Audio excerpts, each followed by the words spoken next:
Bonjour et bienvenue dans ce nouvel épisode de Recosic saison 6. Eh oui, 2026, c'est la saison 6, on démarre l'année, on y va. On va vous parler de musique que l'on veut vous faire découvrir ou redécouvrir. Quand je dis on, c'est moi Arnaud et mon partenaire dans le crime.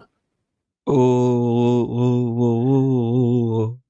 Voilà, on ne change pas une idée et un concept et une équipe qui gagne. Donc on va chacun vous faire une grosse reco dans lequel bien évidemment nous allons évoquer plein d'autres choses qui peuvent devenir aussi des recos. Et on finira ensuite avec un truc en plus à la fin. Et voilà, donc vous avez le programme, nos voix, et bien il n'y a plus qu'à commencer. Donc go de go, c'est quoi ta reco Ororo? Alors, Marocco, c'est la bande Stories from the City, Stories from the Sea de PJ Harvey.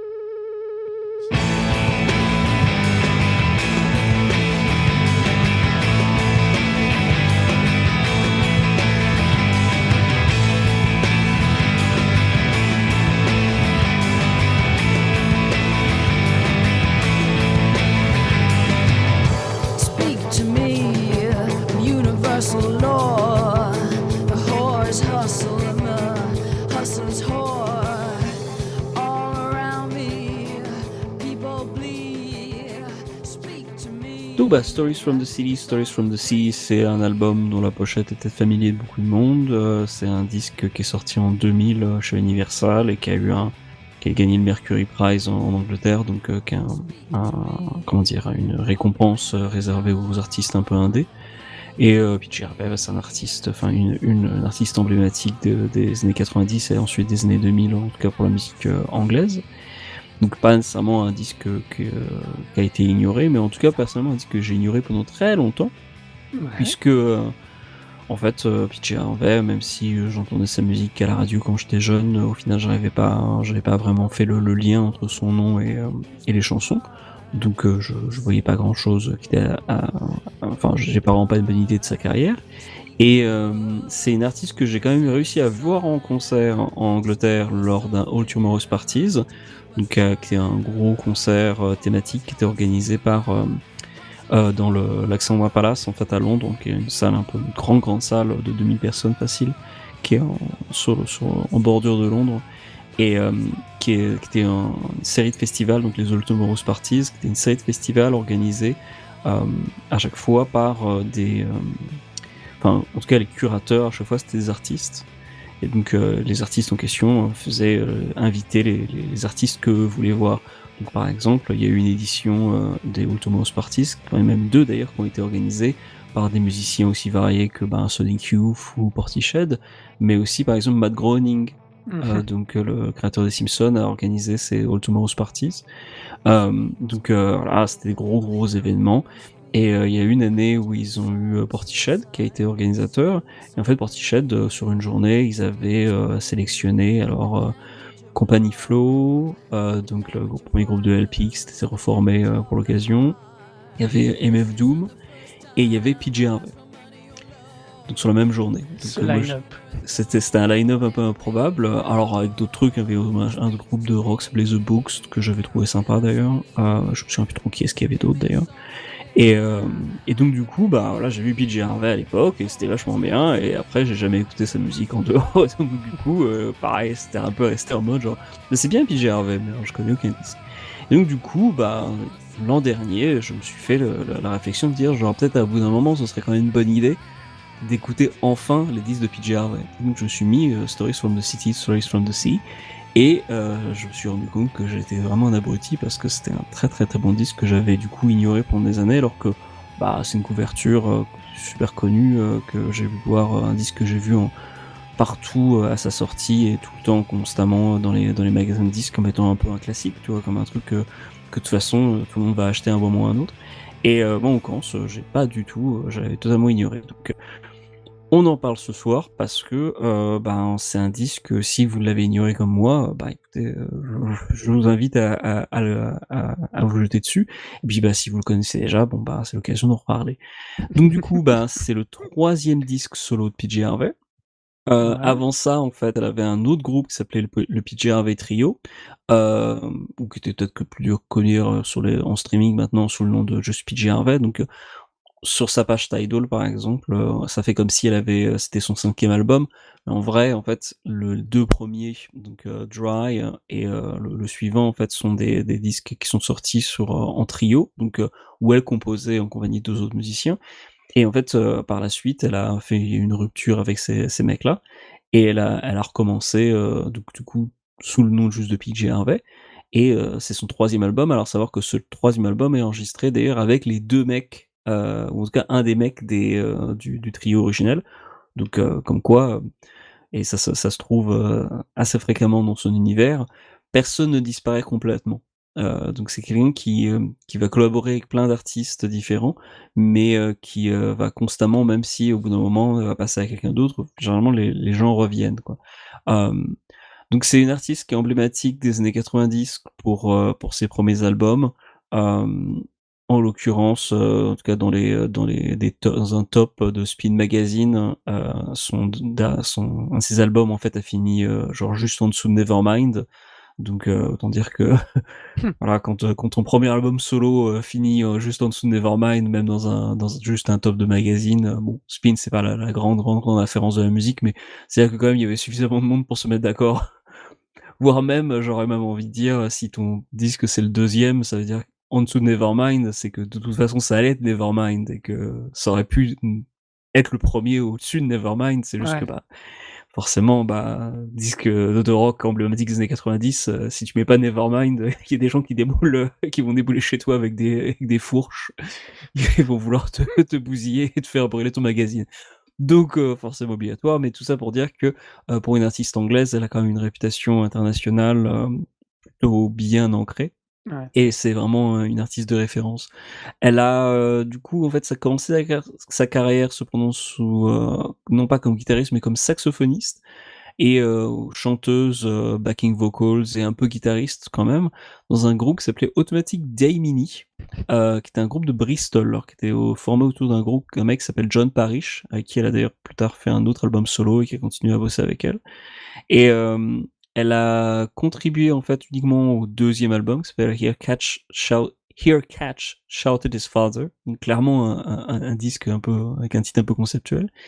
Et d'ailleurs qui est même jamais sorti d'ailleurs, en fait, qui existe qu'en version bootleg, donc il faut aller le chercher sur Soulseek pour écouter sa contribution. Mais du coup, bah, elle commence, au sein de ce groupe. Elle va y rencontrer, plusieurs personnes qui vont être très importantes pour elle, notamment, bah, John Parish, mais Mmh. aussi, sa compagne, Maria Mochanze, qui est, photographe et qui du coup va prendre en photo, en fait, toutes les couvertures de l'album de PJ Harvey pratiquement par la suite. Et en plus de ça, donc du coup, au sein du groupe, en fait, elle apprend à jouer de la guitare et elle apprend surtout bah, à composer, à s'affirmer un peu artistiquement. Donc même si, le groupe du coup, heu, Automatic Daemini est assez, mineur dans sa discographie, c'est là où elle débute quoi et elle fait la rencontre à ce moment-là de Rob Ellis, donc qui est le batteur avec qui elle va bosser dans le trio et qui sera ensuite de retour en tant que producteur sur, l'album dont on va parler ce soir et avec, ce mec-là, elle va donc monter le PJ Harvey Trio et avec qui, donc elle va continuer à commencer sa carrière. Hem Et du coup, ben, comme je disais, 2 albums solo et ensuite hop, enfin 2 albums en trio et ensuite hop, on passe à une carrière solo. Donc le truc avec PJ Harvey, ce qui est super intéressant, on me disait, c'est vraiment quand tu regardes le livret, tu vois vraiment, enfin, tous les noms qui se retrouvent, c'est que des gens quoi, qui a bossé auparavant. Et c'est assez intéressant pour ce disque, c'est que c'est un album, qui sort en 2000 et alors qu'elle était une artiste clairement dont le son était typiquement un son des années 90, Mmh. dans ses 2 albums précédents. Avec Stories from the City, Stories from the Sea, il a fait vraiment le passage direct à l'an 2000. Contrairement à plein d'artistes qui ont pas forcément réussi très, très bien le passage entre, les années 90 et les années 2000, je pense par exemple aux Smashing Pumpkins, groupe que j'aime énormément, mais qui pour moi, en fait, à partir de Machina, qui est un très bon album, qui est encore très années 90, enfin, une fois qu'il sort, en fait, par la suite, ils ont du mal à rebondir, quoi. Ouais. Et elle, en revanche, elle réussit sa transformation. Elle va réussir à passer à autre chose. Donc après 2 albums qui sont vraiment, quand tu les écoutes maintenant, très typiques avec un son années 90, un peu un son en fait où tu sens que, c'est pas une artiste torturée, on va pas dire ça comme ça, mais qu'elle a le son un peu sombre en fait, typique des groupes de rock années 90. Ouais. Hem, elle a vraiment cette tonalité-là. Elle fait même la même erreur que beaucoup de monde en 98 quand elle sort son 2e album, qui sort d'ailleurs la même année que l'album, Adore des Smashing Pumpkins. C'est l'année où les groupes de rock de cette époque-là ont décidé que genre le rock était mort et donc du coup ils sont tous mis à mettre des trucs électroniques. Et elle fait ça, elle fait la même chose. Genre son 2e album, il y a même 2e album solo expérimenté avec de la musique électronique. Et les Smashing Pumpkins ont fait la même chose. Et puis en 2000, ils ont fait genre bon, en fait, le rock est pas si mort que ça. On revient aux guitares. Personnellement, j'adore l'album Adore des Smashing Pumpkins. Je le trouve vraiment fantastique. Mais je pense qu'à l'époque, ils ont dû avoir quand même une petite déconvenue et les gens ont dû dire genre vous foutez de notre gueule. Enfin, qu'est-ce qui se passe? Qu'est-ce que c'est que C'est quoi ce son de vieux? tentative?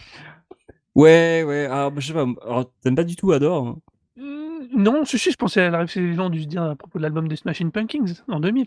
Le Ah oui, retour à la oui, grade, ils se sont dit: «Ah mais c'est quoi ce son de vieux, quoi?» oui, un petit peu, ouais. Bah, c'est en plus c'est le début, en plus du début de l'obsession de Corgan, en fait, pour le rock progressif, en fait, Mmh. qui va continuer d'ailleurs, encore longtemps, là, les derniers albums des Smashing Pumpkins, c'est très marrant d'entendre à quel point c'est prog et à quel point c'est devenu très métal, en fait. Mmh. C'est pas nul, hein, mais enfin, je préfère quand même un peu les débuts, mais c'est quand même pas dégueulasse.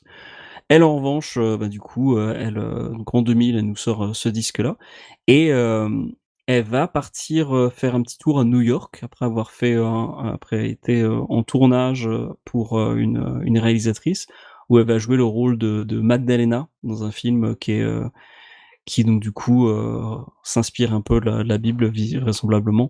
Donc Marie-Madeleine, donc qui est la figure qui est le personnage, de travailleuse du sexe qui est dans la Bible et qui donc lave les bras, non, elle lave les Ouais. pieds de Jésus. Pour ceux qui n'avaient pas suivi les derniers épisodes de la Bible, il y a ce deep cut, à ce moment-là. On n'en parle pas beaucoup, mais il est dedans. Bref, elle, après avoir fait ce rôle jouer le rôle de Marie-Madeleine dans un film, en fait, elle va commencer à partir à New York pour, s'inspirer de la ville et ça va donner, en fait, ce disque, qu'elle, décrit comme étant pas son album new-yorkais, mais un album quand même inspiré de New York. Et qui est un album qui est une réaction en fait aux albums précédents, puisque, bah, je trouve une atmosphère beaucoup plus joyeuse, beaucoup plus libérée en fait. Il y a un côté très simple, dans la composition des morceaux, alors que c'est très, très, très bien enregistré et très bien équilibré et tout, mais tout se tourne autour en fait d'une batterie super discrète et de mélodies à la guitare et puis de sa voix, en fait. Tout est Mmh. vraiment centré uniquement sur ça. Il y a pas grand chose de plus, en fait. Tous les détails, en fait, sont vraiment à creuser, en fait, pour bien les entendre. Mais en fait, vraiment le cœur des morceaux est vraiment entré sur, une célébration de sa propre, de elle pratiquement en solo, quoi. Il y a Ah ouais? vraiment pas plus que ça. Hem il y a, d'ailleurs plusieurs phases B qui sont assez intéressantes à écouter, qui sont été publiées d'ailleurs dans une compilation, qui est sortie en 2020, autour des années 2020 et il y a un paquet de phases B en fait qui mettent bien en valeur en fait tous certains aspects du disque, mais qui du coup sont des bonnes phases B en fait parce qu'ils t'aident à comprendre le disque, mais en même temps, s'ils avaient fait partie du disque, tu comprends qu'ils auraient été peut-être un peu trop appuyés en fait, ils auraient un peu trop souligné certains trucs. Donc par exemple, tu as un morceau qui s'appelle, 30, qui est super minimaliste en fait, qui sonne un peu comme du ASMR. Mmh. Genre tu vraiment genre, tous les détails sont poussés au maximum, le micro à côté de la bouche, c'est juste pousser au maximum en fait le côté très minimaliste, très, recentré du disque. Hem Que dire d'autre? Bah, écoutez, je vais continuer continuer à en parler plus, mais Ouais? qu'est-ce que toi tu en as pensé? Alors, PJ Harvey, ce qui est marrant, c'est déjà ça fera un lien avec, ma reco, mais tu verras Mmh. pourquoi. Hem, c'est une artiste, qui me pose plein de questions, dans le sens où elle coche toutes les cases de l'artiste dans la démarche, l'attitude, voire même le son que j'adore, j'aime écouter, mais j'ai toujours une sensation de pas de j'arrive pas à avoir le truc émotionnel avec ce qu'elle produit. C'est D'accord. je et le honnêtement, je me l'explique pas. Elle coche tellement de cases, mais je rentre pas dans son univers au final. Je crois que je n'arrive pas et encore, honnêtement du coup, Story from the Sea, c'est un de ceux au final dans lequel j'arrive à passer le plus de temps, enfin, je sais pas comment le dire autrement, tu vois? Mmh. Heu et c'est, heu et c'est vraiment quelque chose de vraiment, d'intéressant.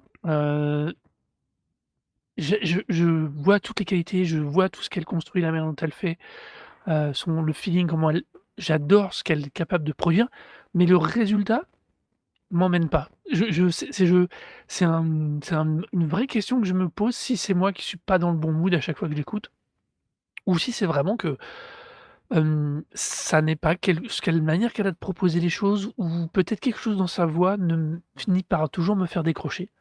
Ouais, ce serait peut-être la version. Par contre, c'est toujours aussi incroyable à écouter si on tend l'oreille sur la question strictement musicale.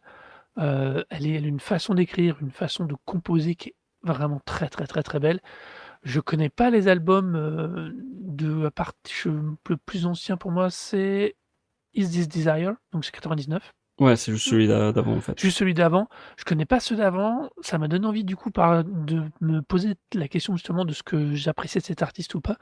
Ça m'a vraiment donné envie d'aller écouter ce qu'elle a fait avant, d'autant plus que ce que tu en dis, ce que j'en avais lu, me semblait, du coup me raccorder peut-être un peu plus à quelque chose d'un peu plus dark, un peu moins lumineux que ce qu'elle produit à partir de ce moment-là. Peut-être que ça m'interpellerait peut-être un petit peu plus, j'en sais rien. Mais voilà, c'est une super artiste, elle me fait le même effet que Nick Cave, dont je reconnais les qualités, mais dans lequel je rentre pas dans l'univers, par exemple, tu vois? Ouais, tu vois, j'ai jamais grand creusé Nick Cave. C'est un mec, dont j'entends toujours le nom, donc j'ai dû croiser plein de fois les collaborateurs, mais j'ai jamais vraiment, creusé ses disques. Bah, j'ai Donc essayé 2 albums et je te dis mais alors lui encore plus qu'avec PJ Harvey, je vois le niveau de technicité, je vois la qualité, ouais. le feeling, mais moi je rentre pas dedans, littéralement. Ouais. Bah, en fait, pour moi, en fait, avec ce disque, c'est vraiment le côté super simple, en fait, des disques, des morceaux qui m'a marqué. Et puis sa voix. Ouais, Alors, je pense que si ça ma manière et le fait que je sois rentré dedans suit le fait que l'année dernière ou bah, pas plus maintenant, il y a 2 ans, donc j'étais, totalement absorbé par, Chelsea Wolfe. ouais, J'ai beaucoup, beaucoup parlé il y a 2 ans de Chelsea Wolfe, ah She raison. Reaches Out. C'était vraiment un disque qui m'a énormément marqué et en fait, je pense qu'il y a eu ce long cheminement intellectuel de, mais si tu aimes Chelsea Wolfe, pourquoi t'écoutes pas aussi PJ des trucs Harvey, qui probablement influencé qui ont probablement influencé? Et notamment là, pour le coup, pour moi, le lien se fait totalement avec ouais, PJ Harvey, notamment d'ailleurs un des morceaux que moi je trouve vraiment sublime qui s'appelle, The Whore's Hustle and the Hustler's War, qui est le 6e morceau. Et là, pour le coup, le final avec sa voix envolée, c'est juste mais d'une beauté, enfin ahurissante. C'est d'ailleurs le morceau qui me surprend le plus, parce qu'il est juste avant, le morceau qui est le plus écouté par tout le monde, qui est, This Mess We're In, qui est le morceau en duo, ou en tout cas qui met en avant le plus, la voix du chanteur de Radiohead, ouais, dont le nom m'échappe sur le moment. Mais, du coup, c'est ce morceau-là qui est le plus connu. Alors que pour moi, ça c'est pas un des morceaux les plus faibles, mais c'est pas le plus intéressant. mmh, Vraiment, ce qui est tout au-dessus est vraiment, fabuleux. À partir du moment où voilà, Good Fortune, Beautiful Feeling, puis alors sur la deuxième partie, toute la phase B du disque, We Float, This Is Love, voilà, c'est un peu la grosse tuerie. Mais effectivement, je sais pas comment expliquer le fait que je sois enfin rentré dedans. Je pense qu'il y a alors c'est un questionnement pour moi le fait d'arriver à ce disque maintenant fait aussi quand même comment dire? C'est le prolongement d'un questionnement que j'ai fait par moi-même par rapport au nombre d'artistes féminins que j'écoutais Ouais, et sur le fait que, très souvent, je me portais souvent vers des artistes masculins et que finalement les artistes féminins, des fois, il y avait un pas un rejet, mais comme tu dis comme un peu ce que tu décris, ce sentiment un petit peu imperceptible de se dire genre: «Ah pourquoi je rentre pas dedans?» tu vois?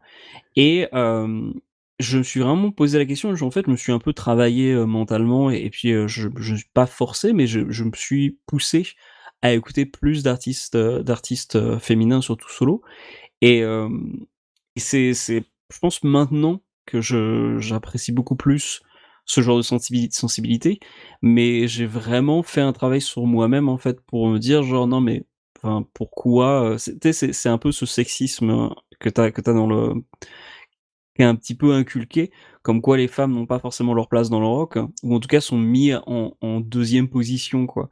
ouais. Ça rejoint un peu ce que je disais hier sur Nevermind et le fait qu'il l'ait classé en 2 quoi. C'est un Mmh petit mh. peu en mode genre, ouais, enfin, si tu la mets en 2 juste au-dessous du disque le plus emblématique du monde, c'est le numéro 1 quoi Oui. et mais pourtant elle reste, elle est que numéro 2. Et c'est vraiment le quelque chose qui pour moi en fait, est assez symptomatique de la place des femmes dans le rock et quand tu écoutes ce disque, enfin pour moi en fait, j'ai vraiment eu ce réflexe de me dire genre: «Putain mais non seulement c'est un disque mais que genre enfin, qui me touche maintenant, mais que quand je regarde en fait les singles qui m'ont plu quand j'étais plus jeune et quand j'écoute justement sur, alors pas sur Is This Desire mais sur To Bring You My Love, le morceau Down by the Water, Ouais. si tu l'écoutes maintenant, tu vas dire genre: «Ah OK d'accord, j'ai entendu en fait pendant tout le toute ma jeunesse ou pendant tous mes 20 ans». Enfin moi en tout cas c'était cramé, hein, pendant sur les playlists de Ouais. WeFM, il était tout le temps là, quoi et ça m'a vraiment amusé de le réécouter maintenant et de me dire genre: «Putain mais en fait c'est un morceau qui me plaît énormément, qui correspond totalement à ce que j'aime écouter». Mais curieusement, c'est un truc que j'ai totalement zappé pendant quoi? 2-3 décennies? Facilement. C'est chaud, quoi. Alors, Donc ouais, mais moi, contrairement à toi, tu vois, par exemple, de base, la partie alternative de ce type de rock ou folk, j'ai été moins client, toujours été moins client. Je pense q alors, je nie pas le très possible biais, de perception, féminine, masculine, mais par défaut, moi, c'était pas non plus un style sur lequel j'allais me porter. Par contre, dans le style, parce qu'on peut aussi la rapprocher de Dylan dont on a parlé il y a pas si longtemps que ça. mmh. Je préfère 1000 fois Papy Jerry, hein, sans c'est même pas Oui. comparable. Je comprends qu'elle, on l'entend, je comprends toujours pas certains trucs, certains, kinks autour de Dylan, quoi. Bah, Vraiment, Dylan, c'est le premier à faire des tonnes de trucs, hein, ouais, mais tu as c'est beau être le premier, des fois, c'est pas pour autant que tu le fais bien, enfin que ça vaut le coup de voilà, quoi. je quand le film, comme on en avait parlé l'an dernier, Ouais, m'avait bien mis en perspective beaucoup de ses choix, en fait, donc du mais coup, ouais, j'avais un peu plus compris par justement. la suite. Après, j'ai pas tant écouté, le ce qu'a fait Dylan et puis bon, de toute façon, Dylan, c'est les années 70, quoi qu'il a une emprise visiblement sur les quoi, 60-70-80 facilement? 80 jusqu'en 80, tu peux y aller, hein. Ouais, donc c'est quand même assez impressionnant, quoi, Ouais. mais Et pour revenir à Pete Gervais, ouais, moi ouais. je suis pas surpris ni du coup de la manière dont finalement tu aboutis à l'album, honnêtement, intellectuellement. Du coup, je suis pas non plus surpris. C'est hyper important de parler de cet album et de l'artiste. Je suis d'accord. Après, moi j'ai pas ce feeling donc mais comme je dis, hein, qualitativement je la préfère à tellement d'autres prods, même de l'époque, dans le style quoi. Bah, c'est un album C'est qui en tellement mieux plus porté en plus et à tous et les c'est niveaux, un quoi. disque qui sonne beaucoup vraiment comme enfin, pour moi, c'est un disque emblématique des années 2000, en fait. Pour quelqu'un qui sort du coup, qui a vraiment fait ses débuts de carrière des années 90, Ouais, pour le coup, quand elle arrive avec ce disque-là, c'est vraiment une proposition emblématique pour débuter les années 2000, quoi. Tu te dis genre: «Ah OK, bah, le non seulement le rock est pas mort, mais en plus le rock a encore plein de trucs à dire», quand tu le mets dans sa l'essence le plus simple. Et en prime de ça, en plus de cette couche, de cette interprétation d'un point de vue purement musical, d'un point de vue, féminin, je trouve que c'est un disque qui est super intéressant parce que présente une version de la féminité qui est très différente de, l'image qu'il pouvait avoir dans les années 90 par exemple, ben, si on pense à pour moi les femmes dans le rock des années 90, ça va être surtout Courtney Love. ouais, Et Courtney Love, en fait, c'est une figure controversée, mais pas uniquement parce que, voilà, son rapport à Kurt Cobain, mais la manière dont, elle est mise en valeur, c'est tout le temps comme étant, la fouteuse de merde, le chaos, genre c'est cette version-là de la féminité. Mmh. Donc c'est soit t'es la meuf qui est invasive et qui en fout partout, soit t'es la personne un peu plus, réservée. Et je trouve qu'avec PJ Harvey, en fait, sur ce disque-là, elle montre une autre version, en fait, d'elle qui est en plus même pas liée en réaction à un homme, en fait. Il y a vraiment quelque chose de magnifique dans ce disque parce que pour moi, il présente une version de la féminité qui s'exprime pas en réaction à, en fait. Il y a quelque chose de vachement jubilatoire, en fait, dans les morceaux, par exemple This Is Love, Mmh. où, elle parle de l'amour, mais presque pas de l'amour qu'elle porte à quelqu'un, mais presque de l'amour qu'elle porte à elle-même, en fait, ou à la vie qu'elle a. Le morceau Big Exit, ou je crois que c'est Big Exit Good Fortune, en fait, où elle parle, les paroles sont super explicites sur le fait, ils disent genre, je pensais que j'arriverais jamais à faire ça et j'ai déjà fait ces trucs-là. En gros, elle sort 2 disques dans un trio, le truc split. Ouais. Ensuite, elle fait sa carrière solo. Premier album, ça marche du tonnerre de Dieu. C'est vraiment gros succès. Deuxième album, ça marche un peu moins. Troisième album, tu pourrais te dire que, ben, du coup, il y a un peu de questionnement, il y a un peu une période de doute, se dire genre: «Est-ce que ça va marcher ou pas?» Non. D'une, elle prend des risques et de deux, en plus, dans les paroles, ce qu'elle exprime, c'est clairement de dire genre: «Ah ben j'ai gagné». C'est ouf! C'est vraiment, enfin, d'un point de vue, quand Ouais. tu regardes la manière et la pression qu'il peut y avoir sur les artistes dans l'industrie musicale qui est vraiment, enfin, qui est une machine à presser, à compresser. Ouais. Elle arrive avec son 13e album en disant genre: «Non mais allez vous faire foutre, je fais ce que je veux et de toute façon, vu ce que j'ai déjà accompli, j'ai de quoi être contente, donc je vois pas pourquoi, j'irais m'emmerder à pas, célébrer mes victoires». Alors que voilà, je suis sûr que derrière, dans la maison de disques, il y a peut-être des gens pour le dire genre: «Ah, il faudrait que tu fasses tel truc, tel truc».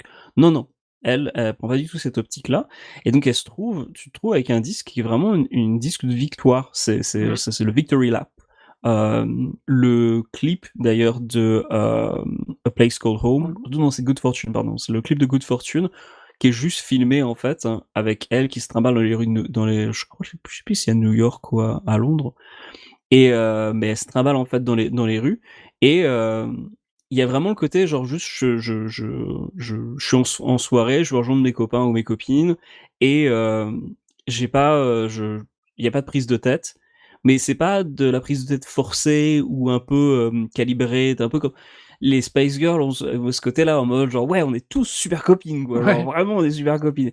Et là, il y a pas cette impression-là, c'est juste une femme moderne qui se trimballe dans la rue, une jeune femme moderne qui se trimballe dans la rue et qui passe une soirée tout à fait normale, mais où elle est heureuse et elle témoigne cette joie en fait, d'une manière avec beaucoup de simplicité, mais avec beaucoup d'honnêteté en fait. Le disque vraiment, reflète totalement cette impression de dire genre: «Je me sens bien avec moi-même, je suis totalement, j'affirme totalement ma personnalité» et ça se retrouve dans toutes les prises de voix, elles sont vraiment mais phénoménales quoi. Le boulot qui a été effectué, en studio pour ça. Donc ils ont allé enregistrer ça, de ce que j'ai pu voir dans une petite vidéo, dans une petite maison un peu aménagée et tout, et pour le coup, contrairement à ce qu'on peut faire souvent maintenant où, je trouve qu'il y a beaucoup d'artistes ou de gens qui font ils prennent la décision tout à fait, compréhensible, de se dire genre: «OK, je fais un truc, je suis une femme, je fais un truc avec beaucoup entouré de femmes parce que je veux être dans un environnement qui me sent où je me sentirais, compris». Et ça, c'est tout à fait louable et compréhensible. En revanche, quand tu regardes PJ Harvey quand elle bosse, en fait, finalement, il est entouré que de mecs, en fait, en Mmh. studio. Mais comme c'est des gens avec qui elle a l'air de bosser depuis très longtemps et visiblement qui sont juste là en mode genre: «Non, non, mais enfin, fais ce que tu veux, on fait ce que tu veux, quoi». Genre à un moment, elle dit dans la petite vidéo qui a été tournée en studio, elle dit genre: «Ouais, c'est mon disque, je fais ce que je veux» et tu le mec derrière qui fait genre: «Bah ouais». Et ça il y a vraiment pas ce doute, en fait. Elle est Ouais. entourée de mecs, OK, mais c'est pas des mecs qui sont là pour l'emmerder, en fait. C'est des mecs qui sont là pour dire genre: «OK, bah, on va faire ce que tu as envie de faire, ouais, carrément, bien sûr. Il y a pas de problème». Et donc du coup, il y a vraiment ce sentiment de liberté, ce sentiment de vraiment vouloir juste, te trouver un environnement où tu te sens bien, sont totalement capables de t'exprimer et qui tranchent d'ailleurs totalement avec les 2 premiers albums qui sont, mine de rien, quand même un peu plus sombres, alors qu'ils sont pas misérabilistes quoi, mais qui ont quand même ce côté, ce grain en fait typique des années 90 où on était vraiment dans un rock indé qui était le rock du malaise quoi, Ouais, ce tout à fait compréhensible quoi, mais qui était vraiment cette atmosphère-là. Et là, on est vraiment totalement sur autre chose quoi. Même le morceau du coup un peu dramatique avec Thom Yorke, donc le ouais. chanteur de Radiohead, hem, ben, c'est peut-être le seul moment un peu dramatique quoi, genre, il faut attendre d'avoir un mec dans la pièce pour que ça pour qu'on pleure un petit peu, mais sinon après, ça repart dans d'autres directions et il y a vraiment cette variété en fait d'atmosphère tout autour tout au long du disque en Ouais, fait. ça c'est vrai. Heu, Là le riff de This Is Love qui est d'ailleurs selon un journaliste du AV Club, une référence aux Stooges un no fun des Stooges. Hem le riff est méga simple, mais super catchy. Hem, Tu le morceau, alors moi que j'aime énormément, qui s'appelle We Float, qui est le truc le plus électronique d'ailleurs, Mmh. qui ressemble le plus en fait à l'album précédent. Donc c'est le dernier morceau sur le disque, mais c'est le morceau qui ressemble le plus au 2e album et il y a un petit côté Everything But The Girl qui est assez intéressant en fait, le côté un petit peu down tempo dans la rythmique. Qui se sent d'ailleurs encore plus quand tu regardes, la vidéo. Alors il y a ce qu'on appelle un EPK, c'était les vidéos en fait tournées un peu amateurs Mmh. en studio. Et en fait vers la fin de la vidéo, il y a un extrait en fait de l'enregistrement du coup des prises de voix de We Float et du coup tu entends en fait la rythmique qui est beaucoup plus prononcée en fait. Là pour le coup quand il enregistre, bah, du coup, le mixage est beaucoup met plus en avant la rythmique et tu t'entends un truc beaucoup plus down tempo en fait. C'est vraiment beaucoup plus marqué électronique et quand ils l'ont mis dans la version finale en fait, elle est beaucoup plus, ils ont beaucoup plus baissé les niveaux, du coup tu pas l'impression c'est pas autant prononcé en fait, d'avoir, un côté électro. Mmh. Ce qui le rend d'ailleurs beaucoup plus qui le fait passer un peu plus cohérent dans le reste du disque. Hem Et puis, il y a aussi un truc de ouf en fait dans ce disque, en fait, c'est quand tu encore une fois, je parlais des phases B, mais quand tu écoutes vraiment les phases B, tu te dis genre: «Putain, mais en fait, il y avait vraiment pas de déchets dans ce disque, quoi». Non. Le EPK d'ailleurs encore une fois, commence par, le morceau qui s'appelle Memphis, alors non pardon, ça commence pas par Memphis, c'est le morceau, My Own Private Revolution Ouais. qui est un morceau qui va sortir que en 2022, donc bien, bien plus tard et qui était même pas d'ailleurs sur les singles comme une phase B sur les singles, mais sur le EPK en fait, t'entends les prises de voix de ce morceau-là et le truc mais défonce. Genre c'est vraiment un super morceau quoi et juste que, ben et quand ils ont fait le séquençage, ils ont dû se dire genre: «Bon, ben, on en prend que 12 et donc du coup, ben, on garde celui-ci et pas plutôt celui-là plutôt qu'un autre», mais je pense que vers la fin, ils devaient il y a je serais pas très étonné s'ils aient dû, écarter des trucs vers la fin en disant genre: «Bon, bah, ça aurait pu faire le cut, mais au final, bon, ben, on garde ça». Il y a vraiment pas de titres vraiment dans des trucs qui ont été enregistrés et qui sont sortis par la suite, qui font pas partie de l'album.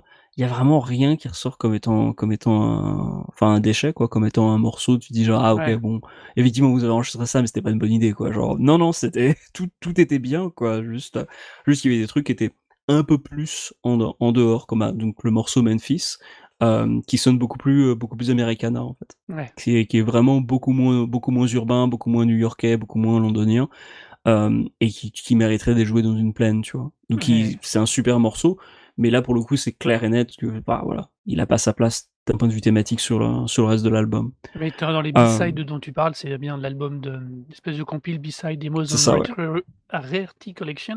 Bah, Ouais. elle dit qu'elle déclare elle-même dans une interview, je sais plus où je l'ai lu ça, peut-être sur la page wiki, qu'elle dit pour elle, ces morceaux-là n'avaient pas tout à fait leur place dans le monde, littéralement par rapport au fait qu'ils soient pas présents dans certains albums, quoi. C'est Ouais. assez ouf, elle a, elle a un regard, on en revient quand même, comme je dis, hein, elle a un regard de tout ce que, du coup, j'ai pu lire et trouver, sur la manière de construire ses albums qui est ultra intéressant. Enfin, c'est quelqu'un d'une richesse incroyable, hein. C'est, elle a fait, plus récemment, elle a aussi fait des trucs complètement, un peu, complètement en décalage avec un parce qu'elle est originaire du Dorset en Angleterre, Ouais. qui a un dialecte particulier, ce qui est pas si courant que ça malgré tout et elle a fait un album complet dans cette langue-là, enfin, une espèce de poème narratif, qu'elle a publié là-dedans, quoi. Enfin, c'est elle a une démarche créative et une solidité intellectuelle dans ce qu'elle propose qui est ultra intéressante. Ouais, clairement, j'ai essayé d'écouter un peu plus ce qu'il a fait par la suite. J'ai pas encore tout exploré, mais je suis très surpris, en fait, que récemment, maintenant, elle fait surtout des BO, en fait. Elle a fait plusieurs BO de séries, elle s'est vraiment orientée vers plein de trucs différents. Mmh. Ce qui est plutôt une bonne idée, quoi, plutôt que de continuer à t'exprimer, à faire du live constamment. Elle se réserve plutôt, sur des et qu'elle se consacre plus à des projets au final qui sont d'un point de vue, artistique plus, comment dire? Pas forcément plus ambitieux, mais du coup qui font évoluer sa palette, d'expériences, quoi. C'est vraiment quelqu'un qui a qui a une volonté d'expérimentation, et de ouais, de toujours se repousser un peu, quoi. Mmh. Hem et pour le coup, ouais, ça s'entend vraiment autant dans sa manière d'écrire, donc autant son expression, dans l'écriture des morceaux que, enfin la voix, quoi. Vraiment cette voix, moi je trouve vraiment fascinante, quoi. Ouais. Heu tu tellement, tellement de moments en fait, vraiment sublimes avec sa voix. Elle est, elle a une présence en fait, je pense vraiment unique dans le rock anglais. Ça m'a même surpris en fait, quand j'ai commencé à regarder sa disco, parce que je ne m'étais pas forcément rendu compte qu'elle était d'origine anglaise et hem et elle a vraiment une place quand même, vraiment extrêmement unique dans ce paysage-là, quoi, autant dans le rock de manière internationale, quoi.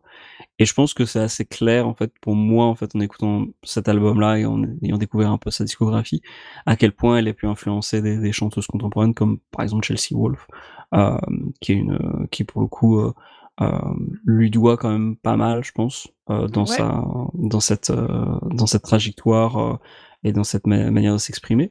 Pas pour autant que Chelsea Wolfe a pas d'originalité, hein, loin de là, hein, ça n'en fait rien réduire du coup son authenticité et sa personnalité.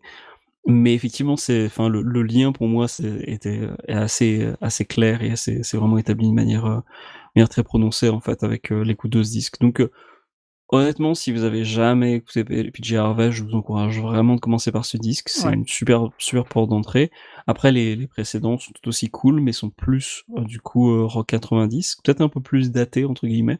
Mais si vous avez grandi comme moi, vous avez, la quarantaine maintenant et que vous avez grandi, dans les années, 90 à écouter WeFM, bon, bah, je vous encourage, à réécouter le morceau de Down by the Water parce que il y a forcément des moments où vous l'avez entendu à l'antenne et vous l'avez peut-être pas forcément retenu, mais c'est peut-être un des morceaux quand je l'ai réécouté, récemment, je me suis dit genre: «Ah ouais, non, j'ai grandi avec ça, en fait», je sais pas pourquoi j'ai pas retenu ce morceau par la suite, pourquoi, il est jamais revenu par la suite dans des playlists ou autres, mais c'est très, très, très clairement un disque emblématique. Donc, ben, moi je me fais un plaisir de, continuer à découvrir sa discographie.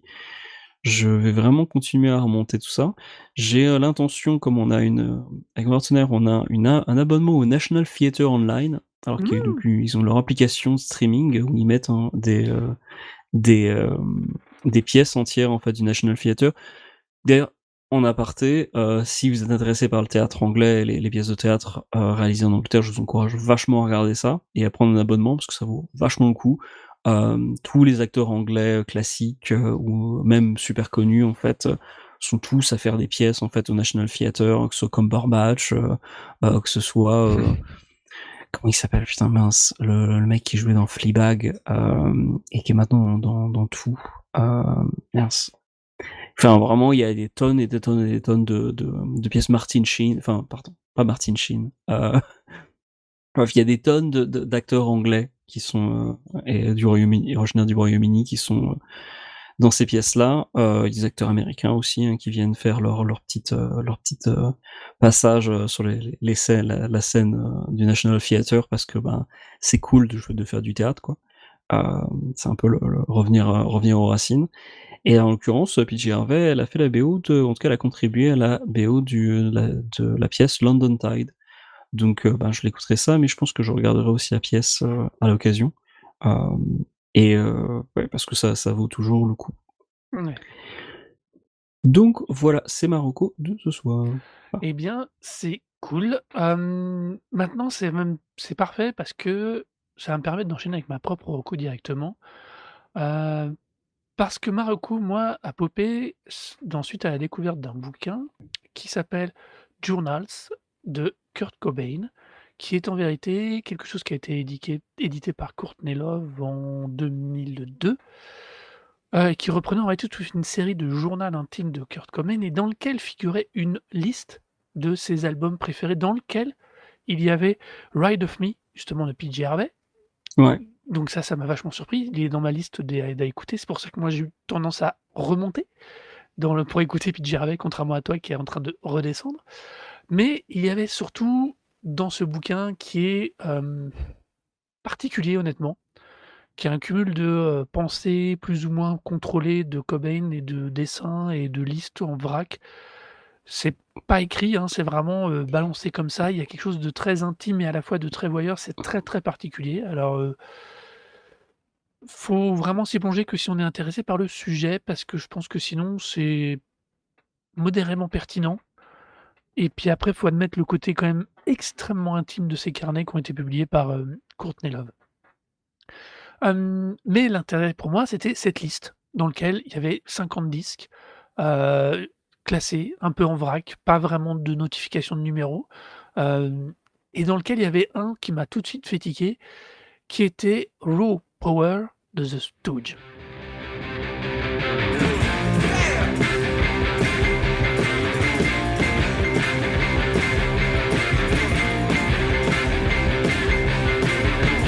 Dance to the beat of the living dead. Lose sleep, baby, and stay away from bed. Rock power is sure to come running to you. If you're alone and you got the fear, so am I, baby, let's pull on out of here. Rock power is sure to come running to you.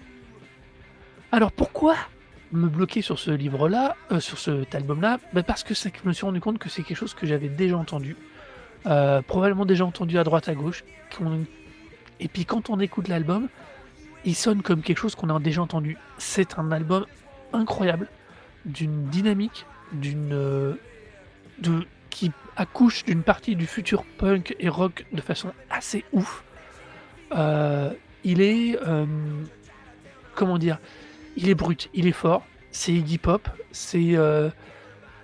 pour moi c'est quasiment, Iggy Pop à son prime, on va dire, pour être, poli, et il y a tout ce que j'aime dans le rock, il y a tout ce que j'avais aimé dans le rock, il y a tout ce que j'aime déjà dans le rock, dans ce qu'il va faire. L'album date de 73, je précise, donc il a largement plus de 50 ans. Il est en avance sur tout, sur beaucoup de choses. Alors je sais bien que c'est extrêmement facile de parler d'un album comme ça, 50 ans après, de dire: «Il était en avance, il ressort machin», mais c'est pas un album qui a été disque d'or, tout de suite. C'est pas un album, qui a eu un énorme succès commercial, mais c'est un album qui a construit, sa notoriété au fur et à mesure des temps, au fur et à mesure que les gens le découvraient et que du coup des générations successives de musiciens le découvraient. Oui, puis en fait, faut aussi le mettre dans le contexte que c'est un disque qui a ensuite été, quand tous les morceaux étaient repris en fait par des artistes Voilà. qui ont témoigné en fait l'influence de ce disque, notamment tout ce qui est les Pistols et Ramones.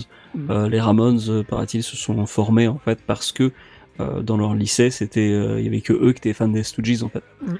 Donc c'est clairement le groupe fondateur pour beaucoup de groupes de punk en fait, pour vraiment le début du punk. Sans les Stooges, il y a pas le punk en fait, C'est simplement. Voilà, c'est comme je dis, c'est toujours facile a posteriori de parler d'albums pivots, d'albums charnières, d'albums fondateurs. C'est quand même difficile de se repower, de pas mettre tous ces arguments, tous ces mots accrochés à cet album, tellement il y a de choses dans la production, dans le son, dans le niveau de compression par moment qui sort de cet album. C'est assez ouf. Hem, je vais remettre quand même un tout petit peu de contexte. Donc c'est le troisième album studio des Stooges, qui à l'époque s'appelait Iggy and the Stooges.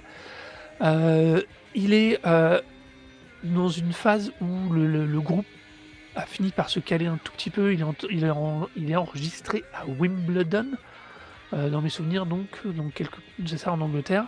Oui, je dis pas de conneries, excusez-moi. Oui, c'est Je ça. vérifie. Non, mais j'ai eu un doute et du coup je les ai vite fait en diagonale.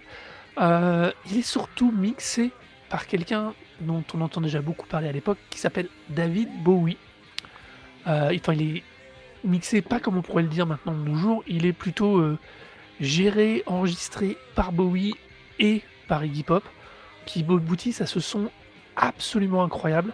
Alors, est-ce que je peux te donner plus de détails du coup sur l'enregistrement? Alors, je t'en prie, je veux juste préciser un truc. Je tiens beaucoup à faire attention, je fais référence aux 8 morceaux initiaux de l'album, parce Mhm. qu'il y a eu une édition remasterisée, et il y a eu une édition remasterisée et une édition pour les 50 ans, qui ont eu elles aussi droit à pas mal de petites retouches. Il est possible de trouver le son d'origine non remasterisé, mais le remaster est très, très, très, très, très, très propre, très, très, très, très juste. C'est plus un clean, on va dire, qu'un vrai remastering pour garder justement en numérique la forme et l'extrême, mix, l'extrême compression, le côté, par moment, c'est pas saturé, je sais pas comment dire, l'extrêmement fort de l'album qui avait été voulu à l'origine. C'est pour moi un des remasters les plus, solides et les plus, fiables vis-à-vis de l'original que je trouve, qui a été fait par rapport à beaucoup de disques de l'époque. Mais je t'en prie, tu avais peut-être quelques éléments à rajouter sur le Oui. recording et sur le fait que et là, cette rencontre assez non, finalement pas du tout improbable entre Iggy Pop et Bowie. Oui, parce que pour le coup, en fait, la rencontre vient du fait que Bowie a invité en fait Iggy Pop pour faire un album solo. Ouais, Et ce qui s'est passé en fait à l'époque, c'est que donc les Stooges sortaient donc de Funhouse, qui avait été un désastre commercial. absolu. Donc ça marchait pas. Le groupe était donc au bord de la rupture et d'ailleurs peut-être même s'était fait virer. En fait, le même Iggy Pop s'était fait virer du groupe parce qu'il avait une dépendance. Ils avaient tous commencé à être dépendants à l'héroïne. Et donc du coup, il avait dû rentrer chez ses parents qui connaissaient un pharmacien qui lui du coup qui lui a filé du coup de quoi se, Tenir se le coup. retirer, voilà, tenir le coup et en plus se débarrasser de son addiction. Et par la suite, en fait, David Bowie a contacté Iggy Pop, lui a dit genre écoute, viens en Angleterre, on va faire un disque ensemble, j'ai des musiciens super avec qui tu vas jouer. Donc il a fait genre OK, c'est cool, je viens. Et une fois arrivé, il a fait genre ah ouais, ton guitariste, j'aime pas trop, est-ce que je pourrais pas faire venir un guitariste à moi? Genre, et donc du coup, il a fait venir un des mecs des Stooges, Mmh. et puis il a continué à bosser avec les autres musiciens, et puis au bout d'un moment, il fait genre ah ouais, mais en fait, je préférerais travailler avec ces mecs-là. Et donc du coup, il a fait venir tous les mecs des Stooges. Donc ce qui était à la base Raw Power, ce qui était censé être un album solo de Iggy Pop, en fait, c'est devenu un album des Stooges parce que euh, Iggy, en fait, dans sa son roublardise, en fait fait en sorte que Bowie en fait paye des billets d'avion à tous ses potes en fait et les retrouve en studio pour faire un album des Stooges, mais ce qui n'était pas du tout parti pour être le cas à l'origine. Puis bon bah après par la suite ils sont arrêtés et Iggy Pop a recontinué à bosser avec Bowie pour faire ses albums solo suivants, hein, Mmh. donc The Idiot et puis je sais plus comment il s'appelle le suivant, mais qui a les gros hits de Iggy Pop dessus. Donc Passenger et puis Lost for Life. Bah, c'est la Oui. d'ailleurs Lost for Life, je crois, tout simplement. Donc ouais, c'est un album qui était à la base pas parti pour être un disque des Stooges, mais qui finalement a abouti à autre chose et finalement en fait donne un disque des Stooges. Alors tu vois, je sais pas si t'as écouté beaucoup Funhouse. Alors oui, mais je l'aime moins, mais enfin, il y a quelque chose de moins abouti, je trouve, que par rapport à Raw Power. Alors moi je préfère Funhouse, mais Raw Power c'est effectivement dans le sens c'est un disque de rock beaucoup plus direct en fait. Ouais, Funhouse c'est vraiment encore l'expérimentation. C'était intéressant d'ailleurs de regarder le documentaire sur les Stooges qui avait été fait par Jim Jarmusch. Give Me On en Danger. parlera, on en reparlera après, mais qui retrace bien en fait les débuts du coup du groupe et leurs influences. C'est assez marquant de voir à quel point les mecs en fait étaient branchés sur le minimalisme, l'expérimentation, tous les disques de free jazz et tout ça, et en fait du coup étaient vachement influencés par ça pour faire leur musique. Je te propose aussi, avant de continuer de parler du disque aussi, je t'ai fait une petite liste des Ouais. disques sortis en 73, la même année, Alors, puisque je me c'est... permets, je vais Ouais, juste vas-y. finir un dernier truc à propos Mhm. de Raw Power. Raw Power a aussi un double marqueur pour eux parce que Raw Power, ils vont, comme tu dis, il va ramener tout le monde en studio, à la fois par roublardisme, mais aussi par honnêteté vis-à-vis Oui, des autres. Il le dira plus tard dans une interview, bien plus tard, 30 ans après, hein, qu'aussi pour lui, c'est pas que les mecs que lui proposaient Bowie étaient mauvais, c'est juste que le son qu'il voulait, il savait qu'avec eux, il l'aurait, il savait qu'avec eux, il pourrait ouais. faire l'album qu'il avait en tête, et c'est aussi pour ça que, oui, par roublardise, aussi par envie, par honnêteté, on va dire, créatrice, il les a fait venir. Enfin, il s'est démerdé pour qu'ils viennent. C'est aussi l'album, qui va marquer tu l'as dit juste avant, ils s'étaient déjà séparés plus ou moins une première fois. C'est derrière Raw Power, ils vont se reséparer avant de se reformer 2 ans après. Hem, c'est à l'image de Iggy Pop à mon avis, enfin du côté chaotique absolu de l'histoire du groupe. C'est aussi pour ça, c'est un album qui est au milieu de l'histoire des Stooges, qui est vraiment au cœur d'une double articulation, et il est vraiment majeur. Le son est incroyable, je dis et je répète, et c'est pour ça que je pense que, oui, Funhouse a quelque chose de plus, expérimental, mais en pur rock, par rapport à ce qu'on disait en plus tout à l'heure, par rapport à PJ Harvey et par rapport à nos sensibilités perso. Moi, vraiment, The Raw Power est vraiment, un cran au-dessus. Bah c'est le disque iconique pour la suite, hein, clairement, Oui, mais qui va le c'est devenir, vraiment évident. il est pas né iconique. Ah non, il est pas Tu né parlais de iconique du Radiohead ou tout. même du PJ Harvey, c'est des albums qu'ils ont ou même du Nevermind de de Nirvana, c'est des albums qui sont iconiques dans leur époque. Celui-là, il le devient iconique parce que, Ah oui, il devient iconique de long parce ouais, qu'il est pas du tout à sa place, quoi. non, non, il est tellement j'aime pas le dire en avance, mais je vois pas comment le qualifier autrement sur Bah, tellement de choses. il est totalement à part. Alors justement, c'est pour Ouais, ça que je voulais faire un petit peu la liste, parce que vas-y. c'était assez intéressant de le replacer. Donc 73, c'est l'année de sortie alors de Berlin, de Lou Reed, du premier album de Queen, premier album Ouais, éponyme. C'est l'année de la sortie de 4 disques solo des Beatles. Donc on est dans l'ère post-Beatles où ils sont séparés, mais donc, du coup ils ont chacun leur disque. Donc il y a Mind Games de John Lennon, Ringo de Ringo Starr, il y a Living in the Material World de George Harrison, et ah oui, puis Band on the Run de Paul McCartney and the Wings. Donc ils ont chacun leur disque solo, on est vraiment inondé de Beatles à l'époque, donc c'est rien à voir avec le son de Raw Power. Black Sabbath, ça a déjà commencé, ils en sont à Sabbath Bloody Sabbath, et quand tu regardes les disques de rock en plus, à l'époque en plus de ça, non seulement t'as Billy Joel ou Tubular Bell de Michael Field, hein, quand ouais, même pas une mauvaise année quand même pour avoir Tubular Bell dans le lot, mais surtout le rock progressif est vraiment à son paroxysme. Donc t'as la même année, t'as Selling England by the Soul de Genesis, donc Michael Field un petit peu dans cette catégorie-là, mais un petit disque dont les gens ont peut-être entendu parler, qui s'appelle Dark Side of the Moon de Pink Floyd, ça sort en 73. tellement l'opposé. Tellement à l'opposé. Et c'est très très très marrant pour moi de voir le lien en fait. Tu regardes 73, tout ça, ça sort, et eux ils sortent Raw Power. Non, non, mais Genre, le disque n'avait rien à voir. Donc il y avait aussi Greeting from Ashbury Park, New Jersey de Bruce Springsteen la même année. Et ouais, mais ils ont pu Aladdin, Americana à l'époque. Aladdin Sane de David Bowie. Mmh. Donc il continue sa petite trajectoire avec le personnage de Ziggy Stardust. Et puis un disque aussi, dont on a déjà parlé dans l'émission, Trace Embrace de Des ZZ ZZ Top. Top, ouais. Ouais, c'est en 73. Mais encore une fois, ça a rien à voir. Le seul disque dans le lot, ou en tout cas un des seuls disques que je trouvais qui ressemblait le plus à Raw Power, c'est la même année, t'as déjà des disques de Funkadelic en fait. Mmh. Et Oui, je trouve que c'est ce qui ressemble le plus en fait à Raw Power. oui, Parce que c'est des disques qui sont focalisés sur le groove, et rien que le groove, et puis le sexe, quoi.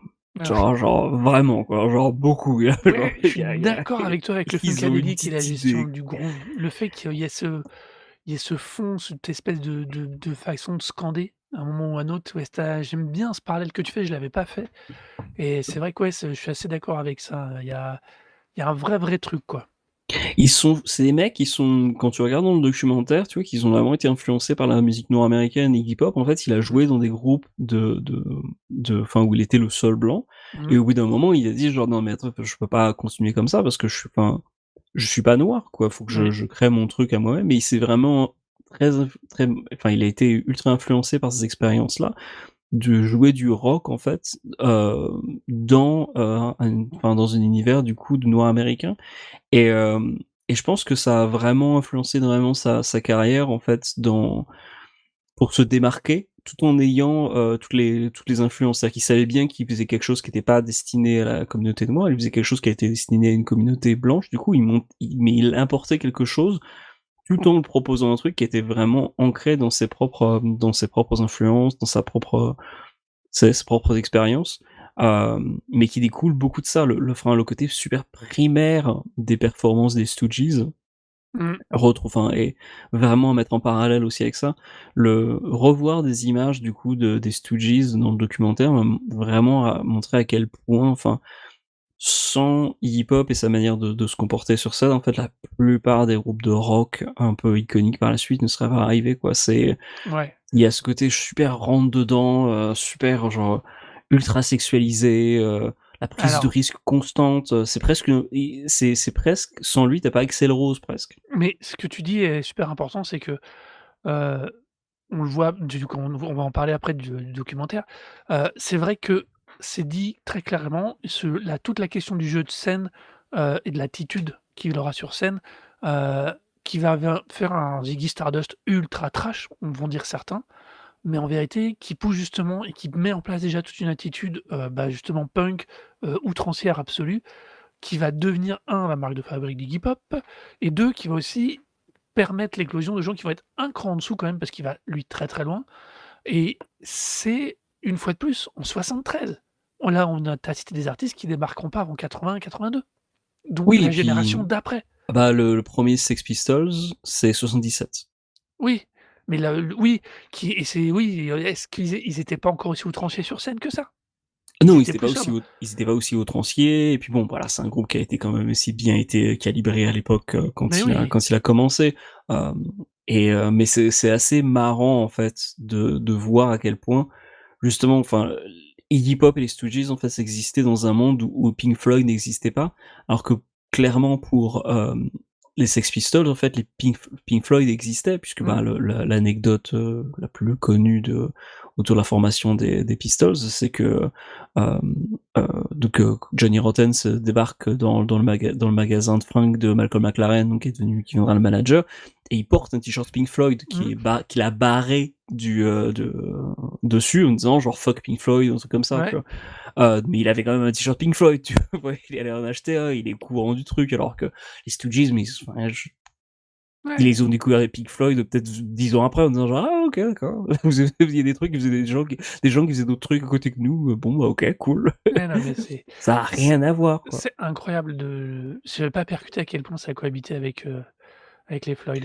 C'est J'ai assez halluciné quand j'ai vu quand j'ai ouais, fait la ouais, liste et je fais genre ah putain c'est la même année de Dark Side of the Moon. ouais Oh là là, parce que Dark Side of the Moon ça a bien marché quoi. et voilà.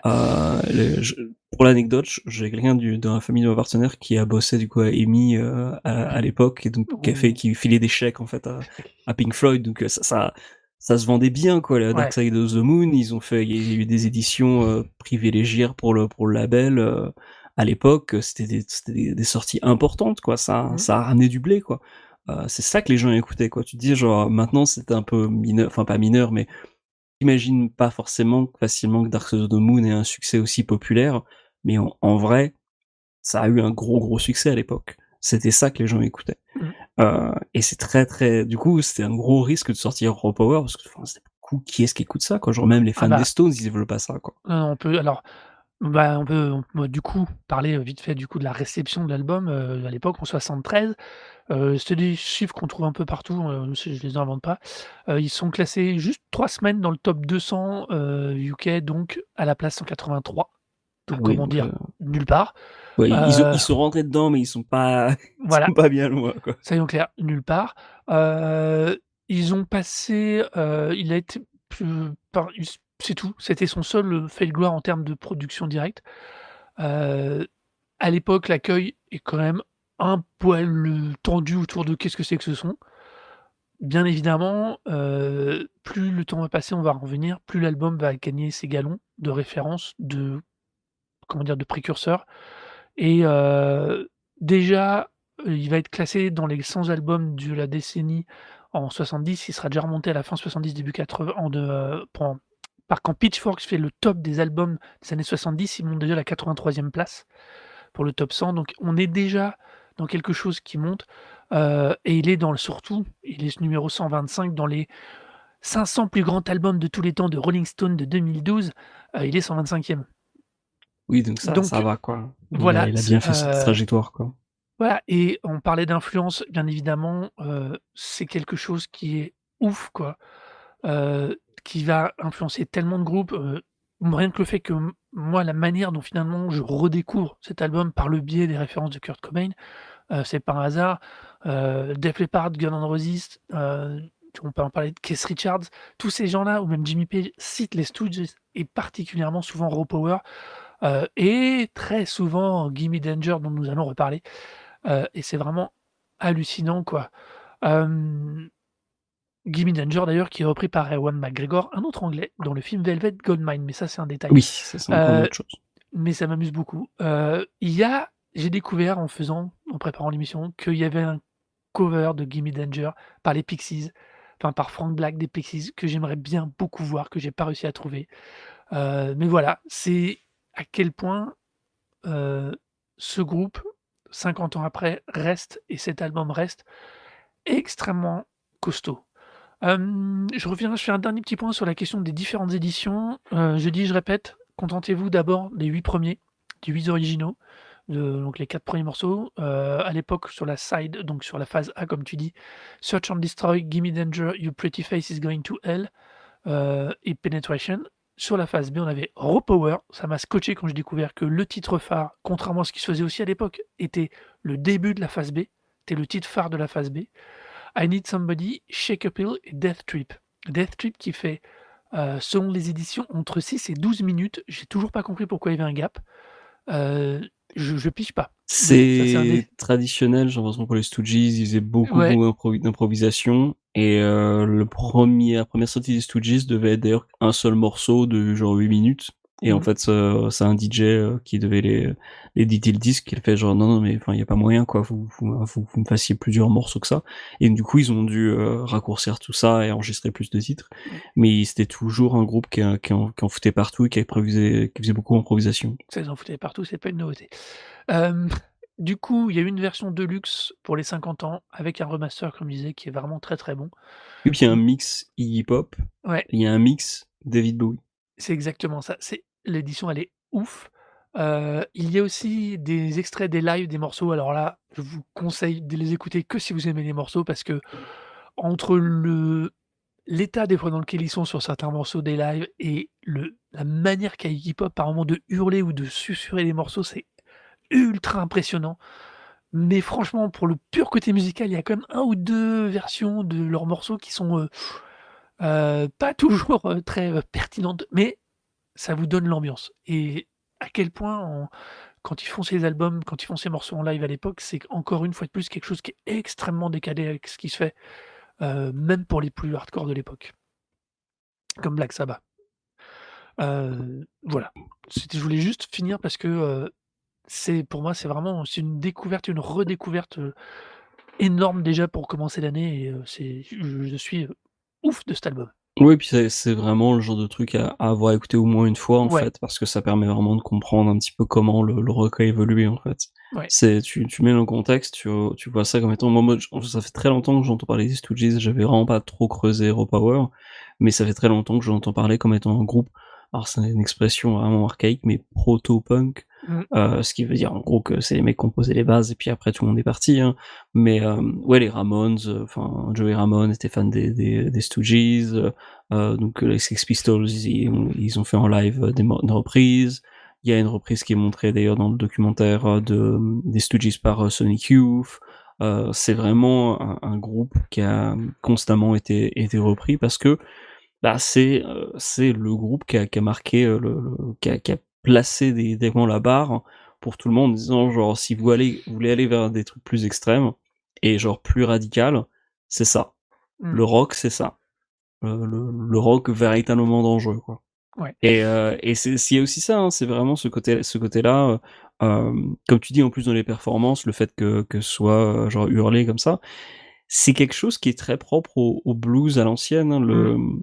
Oui, les oui, performances de Screaming Jay Hawkins, donc le morceau "I Put a Spell on You", la version qui est connue par tout le monde, donc elle est beaucoup plus calme, hein, mais les lives de "I Put a Spell on You" de Screaming Jay Hawkins, le mec sortait d'un cercueil sur scène et il hurlait à sa guitare, tu vois? mais C'était ça, tu ça connais gueulait quand à même donf, quoi. tu sais quand même l'histoire de l'enregistrement de cette chanson, alors on va s'éloigner, mais ça vaut le coup. Tu Alors sais non, je connais pas. alors, Screaming Jay Hawkins, à l'époque, c'était juste Jay Hawkins and the Band et au moment d'enregistrer ce morceau, ils font un rush, d'enregistrement parce qu'à l'époque, il y avait beaucoup moins de possibilités de faire des multiprises, machin, donc ils Ah bah enregistrent. oui. Ils sont fatigués, ils sont pas satisfaits, ils font une pause, ils vont chercher à bouffer, ils vont chercher à boire, ils vont chercher beaucoup trop à boire, et ils avaient ce dernier enregistrement à faire et Screaming Jay Hawkins démarre l'enregistrement, heu, en mode furie et il fait cette façon de chanter et d'un coup il se met à hurler: «I got a spell on you» comme ça, Mmh. donnant constamment le ton et le producteur dira: «Mais c'est ça qu'il faut pour le groupe» et c'est à partir de ce morceau, de cet enregistrement qu'ils vont commencer à créer l'identité avec le fameux, «Sortie de tombe», le côté ultra D'accord, ouais. black et c'est une fois de plus, c'est l'histoire du morceau qui va conditionner finalement tout ce que va faire derrière. Oui, il sera repris après, de par Aretha Franklin de façon bien plus soft avec une autre tonalité, mais cette version hardcore, on va dire, elle est, pareil, si tu arrives à entendre l'original, elle est incroyable d'énergie, Bah, quoi. c'est le début du shock rock, quoi. Ouais, C'est vraiment c'est les performances et c'est mmh, justement, je pense, cet aspect-là d'ailleurs des Stooges qui a aussi beaucoup marqué les gens, c'est que c'était pas juste des concerts, c'était vraiment des performances. oui, oui. On va parler du documentaire, Mais mais c'est un enchaînons, type qui a enchaînons. voilà. Bah, parlons du documentaire, donc c'est un documentaire de 2016 de Jim Jarmusch sur les Stooges, qui a l'air d'être un gros fan, du groupe et en gros, c'est juste, Iggy Pop qu'en fait qui est interviewé par, Jim Jarmusch. Donc Jim Jarmusch qui avait une bonne relation avec, Iggy Pop puisque je pense qu'il avait fait Coffee and Cigarette avant ça, Mmh, j'imagine.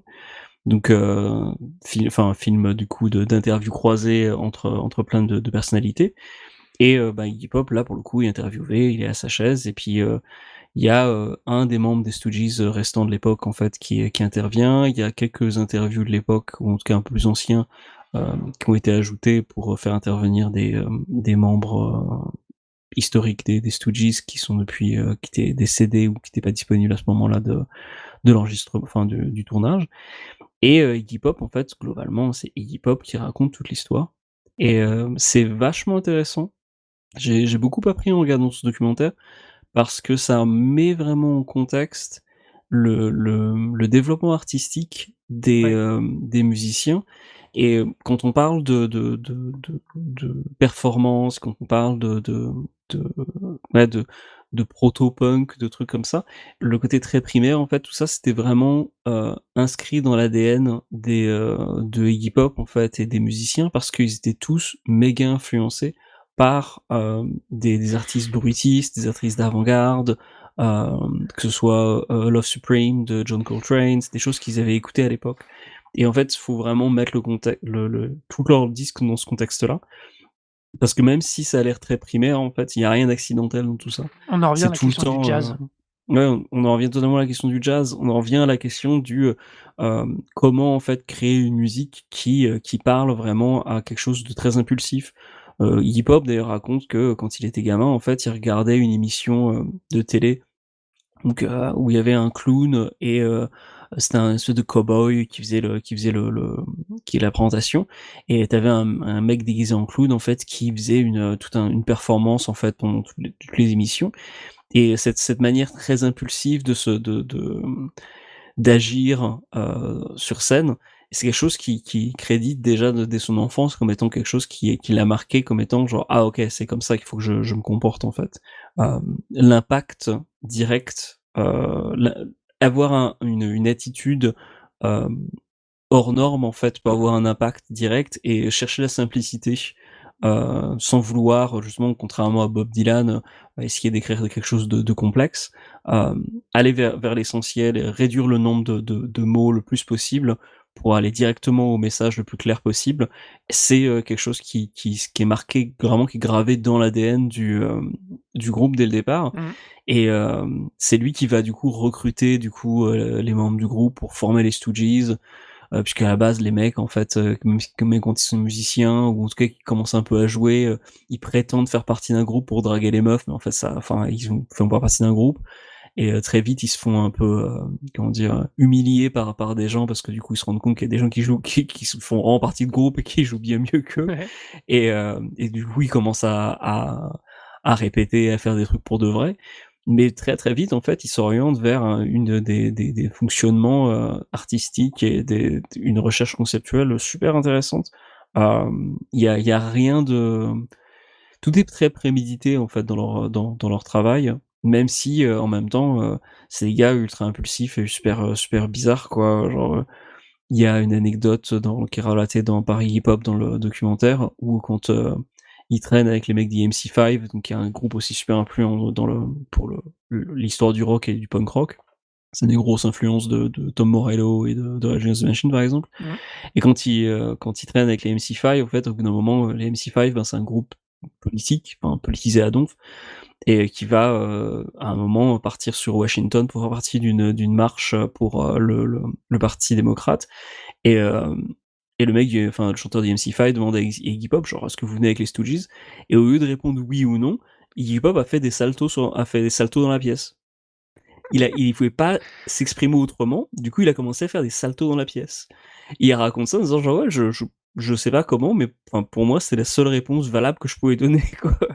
Et quand tu regardes le mec, tu fais genre oui, mais en fait oui, c'est logique, ça a aucun sens véritable, mais enfin ça avait du sens pour lui quoi, dans le sens où genre il ne pouvait pas se lier à quelque chose de politique, mais en même temps, enfin c'est de l'anarchisme complet quoi, ce qu'il faisait quoi. Ouais, non, mais C'était des fonctionnements communautaristes, c'était super intéressant quoi ils comme manière de avaient fonctionner. les 4 membres originaux avaient une culture musicale incroyable cumulée, des origines différentes, mais une culture musicale qui était extrêmement importante et qu'ils a été, baignés dans du son d'une manière ou d'une autre.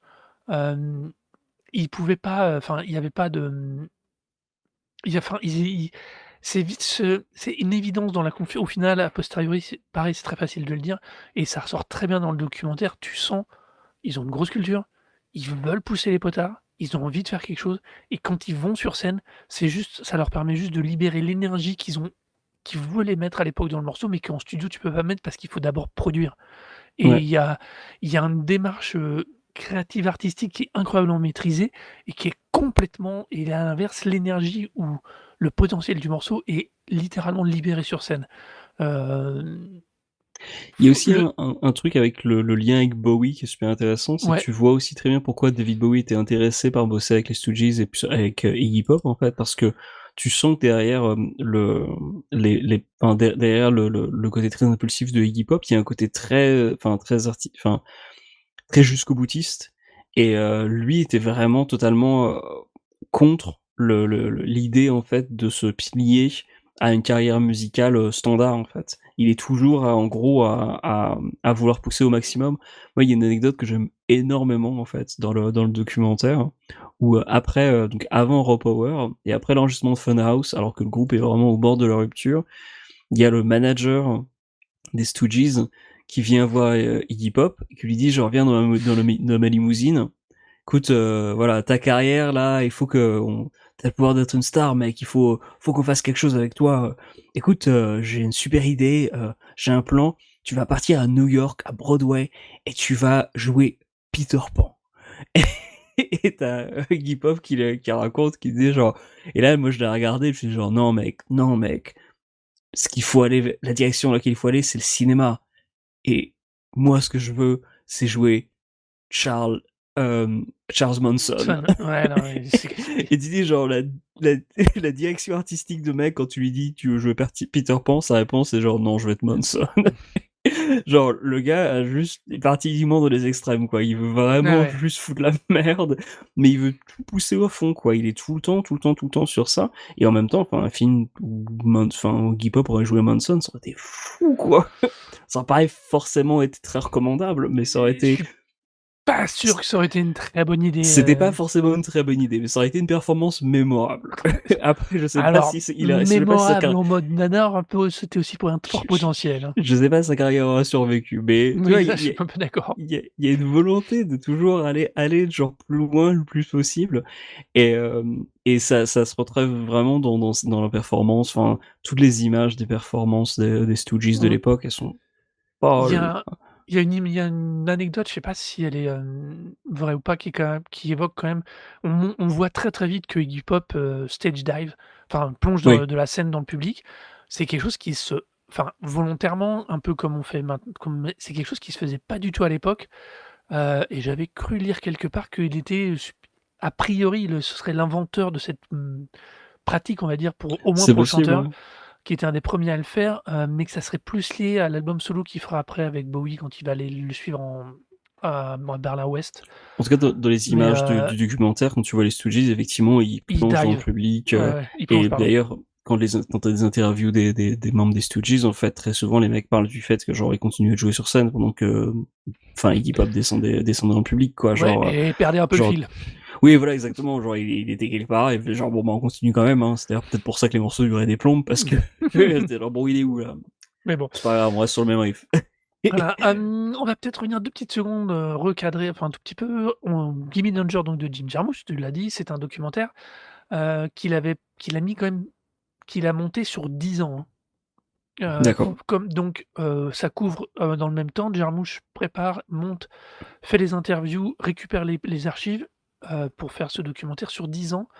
Ça veut dire que, dans le même temps, que sa carrière, il va à l'époque, c'est 2000, il produit un ou 2 autres films en même temps qu'il arrive sur le documentaire, hein.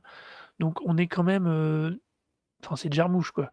On sent énormément, je trouve, sa patte à lui, parce que les plans sont posés et il laisse toujours le temps aux gens ou aux choses de se montrer.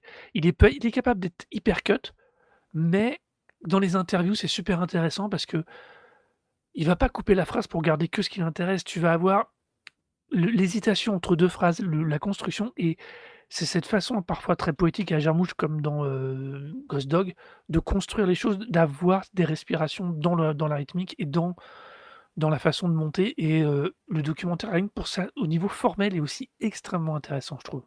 Oui, puis je pense qu'il a besoin en fait d'avoir cet espace-là, non seulement parce que c'est tourné autour de témoignages, mais en plus parce que d'un côté, il y a Iggy Pop qui est un personnage médiatique, qui a un discours extrêmement construit, qui a forcément raconté de plein d'anecdotes de ce genre pendant des années, donc qui sait exactement comment tenir son récit et raconter son histoire personnelle et se mettre du coup en valeur.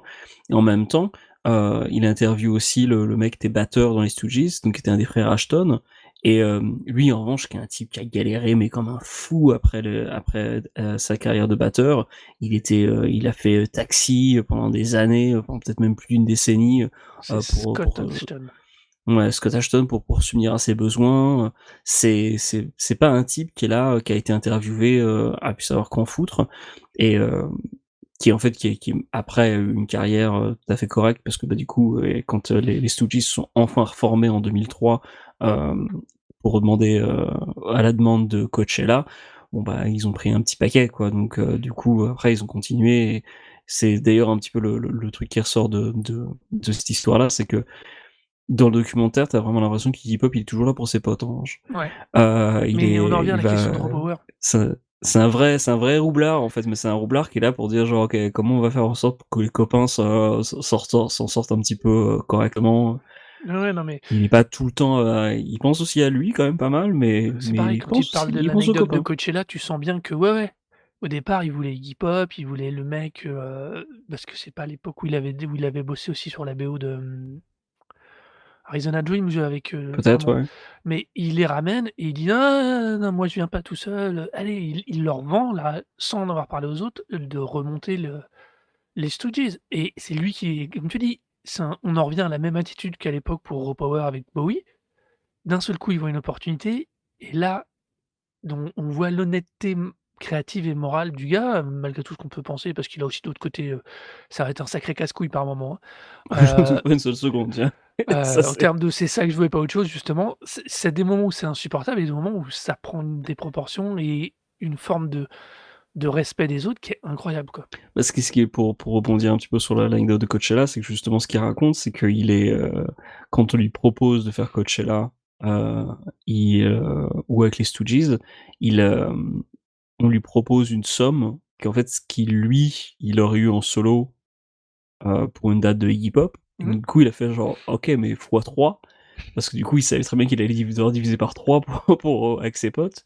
Ce qui en soi est enfin voilà, ce qui traduit bien la roublardise du mec, c'est genre qu'il va pas demander moins, il va pas dire genre: «Ah non, je vais inciter pour mes potes et demander un peu moins mais diviser pour que tout le monde soit payé». Genre non, non, je vais demander plus pour que tout le monde soit, ce qui est peut-être la meilleure attitude, hein, pour le coup, Oui, hein, c'est pas besoin de faire de compromis, avec les financiers, hein. ouais, Vous avez ouais, vous nous voulez, bah écoutez, voilà, faut signer le chèque, hein. ouais. Et au final ça a bien marché, hein. D'ailleurs, est-ce que tu as pu, profiter aussi du documentaire, ou est-ce que tu te souviens des interviews du gars qui a été guitariste des Stooges pendant un court laps de temps, mais qui a du coup été rappelé pour remplacer le guitariste? Walterson ou William Walterson, un nom comme ça, non? Ouais, parce que c'est quand même le type qui a une carrière enfin incroyable. Donc il est guitariste dans les Stooges, vers la fin de la carrière du James groupe. Williamson, excuse-moi. Ouais, ce mec-là, il est, une fois que les Stooges, ça se termine, il commence à devenir, donc à s'intéresser à la production. Il commence à enregistrer des groupes et il explique dans le documentaire, c'est genre: «Bah ouais, mais en même temps, enfin, ça me faisait chier parce que il y a plein de fois et j'enregistrais des groupes où je m'intéressais pas du tout. En revanche, la technique, l'informatique, ça m'intéressait vachement». Du coup, il est reparti à l'école pour devenir ingénieur en informatique. Mais donc du coup, ingénieur en informatique, fin des années 70, bah, le mec, c'est un pionnier, donc il part à la Silicon Valley et en fait, il fait carrière en tant qu'ingénieur chez Apple ou un truc comme ça, genre, c'est un des pionniers de l'informatique. Donc il sort des Stooges, part à la Silicon Valley, mais donc du coup, vers 2000, quand il y a de nouveau, besoin de lui, Iggy Pop lui passe un coup de fil, il dit genre: «Mec, est-ce que tu veux remonter, sur scène, faire de la guitare?» Le mec fait genre: «Mais ouais, mais ça fait des années que j'ai pas fait de guitare». Fait genre: «Bah écoute, vas-y quoi». Et donc du coup, le mec s'est remis à la guitare. Donc je te laisse imaginer quand 20 ans ou 30 ans plus tard, tu dis à tes collègues: «Bon bah en fait je pars, je vais faire je me dédie à la musique». «De quoi? Tu vas faire quoi?» Genre: «Je joue de la grade dans les Stooges». «Tu quoi?» Genre ça devait être, mais genre ahurissant quoi. Genre le parcours de carrière de Stooges, Silicon Valley Stooges. C'est genre, ce groupe, c'est le chaos continu quoi. C'est juste improbable. Hem et ça caractérise bien en fait aussi là, à quel point finalement les gens étaient quand même dédiés à l'histoire du groupe, parce que, Mmh. ben, malgré tout, ça a beau être un groupe culte qui a eu une influence, que par la suite, ben, c'est aussi une grosse histoire d'amitié et de sur le long terme, de gens qui étaient vraiment passionnés par la musique Ouais, et qui étaient vraiment prêts à aller à fond quoi, mais pas pour la prétention ou pour la gloire quoi, juste parce que ça leur plaisait quoi. pour le rock. Ouais, pour Hem le vrai rock quoi, ouais. et donc d'ailleurs, on va quand même finir sur une petite touche un petit peu moins fun. Dave Alexander qui a été donc le bassiste original Mmh, jusqu'à Raw Power, puisque c'est une des raisons aussi de la deuxième séparation. Il meurt en 75 à l'âge de 27 ans. Oh, quelle surprise! ouais. Donc, d'une pancréatite aiguë, autrement dit, d'un énorme alcoolisme à 27 ans. C'était aussi le sexe, drogue and rock'n'roll là pour le coup à l'absolu, des Stooges. Il faut savoir qu'à la alors dans quasiment toutes les occasions où quand il s'agit de parler des anciens albums historiques, Iggy Pop rappelle que Dave Alexander était le bassiste original et il a toujours un mot, pour rappeler et avoir un qu'il était là, faisait partie du groupe et qu'il a influencé tout autant que les autres, le groupe à son époque. Scott Ashton Ashton, donc dont on parlait tout à l'heure, est mort en 2014, juste après justement, avoir eu le temps de faire le 5e album, Ready to Die en 2013. Voilà, il ne reste du groupe original que Iggy Pop et Ron Ashton, donc qui est encore en vie. Non, qui est mort aussi, pardon. Non, il est mort aussi, en fait. Il est Je mort vois, aussi en 2009, ouais. Ah oui, les 2 frères Ashton sont décédés depuis, c'est il y a vrai. vraiment plus que Iggy Pop Il y a plus que Iggy Pop pour raconter l'histoire. Ouais. Donc Heu il y a juste le batteur est présent dans le documentaire, mais il est je crois que c'est le guitariste qui est mort en 2009 et donc Oui. c'est le batteur en fait donc était encore présent pour des interviews, mais effectivement le documentaire lui aussi est dédié parce que il est décédé avant la sortie ou après au même moment, Oui, quoi. comme je dis, ça il est sorti en 2016, mais comme ça faisait 10 ans que, Jim Jarmusch était dessus, il avait eu le temps de l'interviewer. C'était ça, je me souvenais. Je me Ouais. l'étais noté et pas bien noté. Voilà, c'est ma faute. À savoir quand même qu'on n'oublie pas Iggy Pop et sa place dans l'histoire du punk quand même, puisque j'ai revu Le Godfather Superman. of Punk. Ouais, j'ai revu Superman de James Gunn hier, Ouais, et donc le morceau, c'était le film se termine avec la voix d'Iggy c'est Pop cop. qui dit, qui confirme qu'il est un punk rocker. Ah, tu m'enlèves Et ma dernière phrase, c'est cool. Je c'est l'avais voilà, noté aussi. je l'ai vu hier, c'était genre bon, bah, c'est parfait, c'est excellent Voilà. timing.